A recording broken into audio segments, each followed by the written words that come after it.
Friends, due to the COVID-19, the economic activity definitely came to a standstill or to zero. Now, definitely the economic activity has to be revived, and the state, that means the center, with the help of the states, it has to revive the economy. Therefore, the government of India, of course, the finance minister, Mrs. Sitaraman, she is also stating, so they are giving so much of packages. It is says 20 lakhs crores package, day in and day out. She was telling yesterday, she told about the package to the MSMEs and also the agriculturists and the street vendors, all these things. They are giving their fillip. They want to give the boost.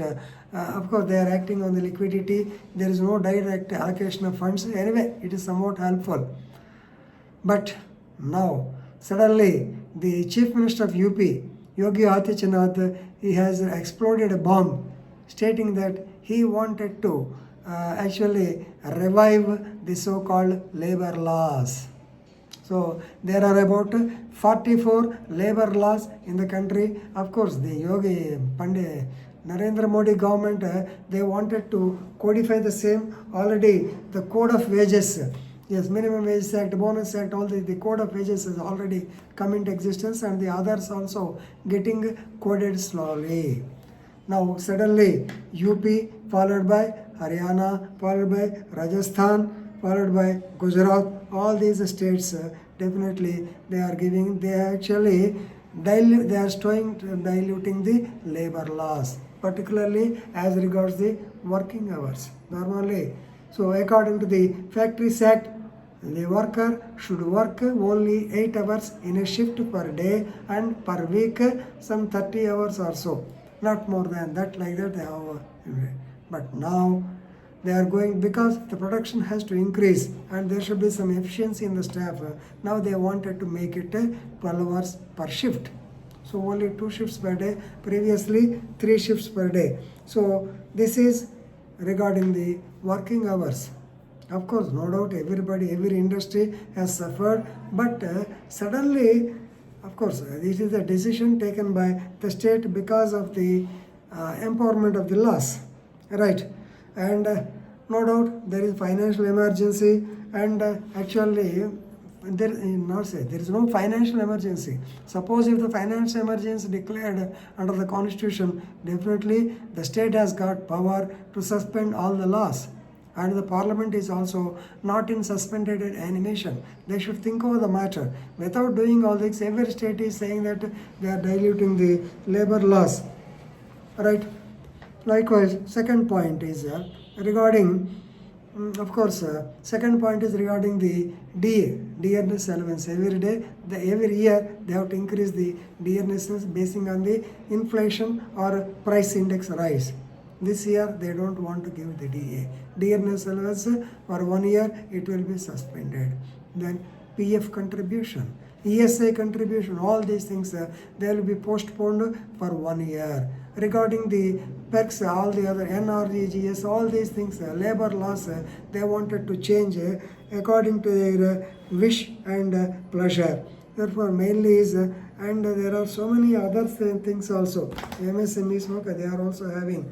And as regards the facilities to be given to the construction work, welfare measures, and the so-called leisure facility, all these things, they will be slowed down. They will not be taken care of. That is according to the government's action. Now, the parliamentary committee chairman, Mr. Brahaspati Bhartruhari Mehta, yes. So he has commented that the amendments cannot be sustained and they need legislative sanction because they are diluting the labor laws. Of course, it is given by the executive order or ordinance, for which he is saying that the parliament is not in suspend animation, and also the so-called constitution, they did not agree for the financial emergency, right? Okay, already told. Now, in Karnataka, another thing happened. So normally when the industries department, they have more recommendations for enhancing the working hours for 12 hours and no DA for the next year and benefits, all these things when they have made proposals and sent to the government, the labor department rejected because the laborers, the workers, they have got human rights. It is against to the human rights. It is against to the basic rights. Moreover, it is against to the constitution because directive principles of state policy, Article 39.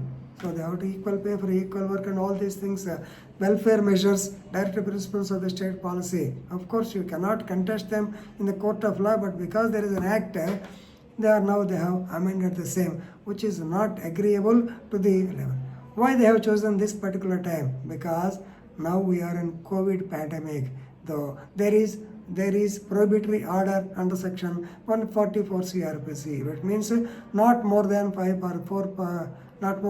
persons should assemble. If assembled, definitely they will be arrested. So the unions cannot come out and go out for any coercive or any hesitative measures. Therefore, simply now they are diluting the labor laws. Of course, the PCL chairman, he has asked all the states to reconsider the same. Now, as far as Karnataka is concerned, I told you that the industries department proposed for the extension of the working hours, whereas the labor department, they did not agree because they have to go for consultation with the labor. So that is what is called. What is there in the Industrial Disputes Act? Industrial Disputes Act says definitely that is the effect of the industrial dispute. Definitely they have to go and they have to convince the labor and then only it will be accepted. Without doing the same, how can you do it? Definitely it is against to the human rights, labor rights, International Labour Organization will also not agree. All these things they have objected. But what happened is, the labor commissioner post has fallen vacant. Now, the state of Karnataka, it has made the industry secretary, Mr. Uma Maheshwar Rao,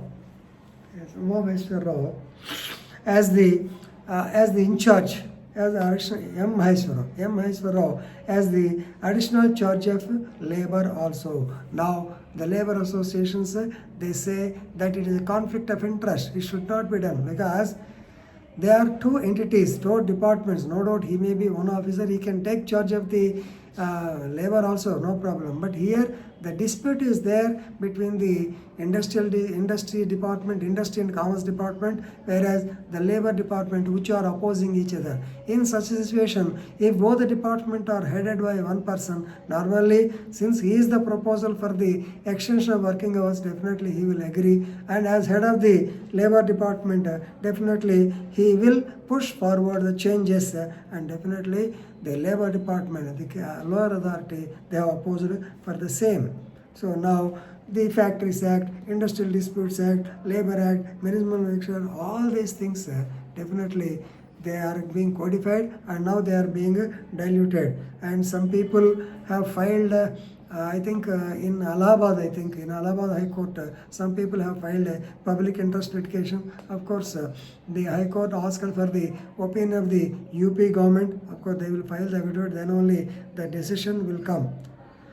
No doubt, we have to know that the working hours may be increased, but with concurrence or at least with a discussion with that is what is called use of the collective bargaining. Collective bargaining is only for that purpose. So they can discuss with the unions and enhance the same. If not 12, it may be done 10 hours. Then postponement of the revision of the minimum wages. These are all against the public policy. Then moreover, of course, MSMEs, micro, small and medium enterprises, they are also an industries department. Normally, they are asking for exemption in raising the DA for 2021 and also defer the payment of PF and ESI contributions for 3 months. Of course, government is giving moratorium on everything. This is to some extent, if the discussions are there, it may be agreed also. Anyway, now the trade unions are terming them as opposed to the labor. Therefore, labor department definitely say Now, today they may agree, but tomorrow, if the works resume, normally they go on strike and everything, the factories have to go for layoff. So, better to discuss with the labor unions and better come to a, of course, collective bargaining is there. Labor unions also, they will not be agreeable at one point, but if discussions are there, one day or other, definitely they will become agreeable. So this is all regarding the labor unions, diluting the labor laws by UP, of course so many other, Karnataka, other departments. Please follow this. Labor laws are more important. If anybody interested in labor law, there are 44 acts and you must codify them, you must study them well. Thank you.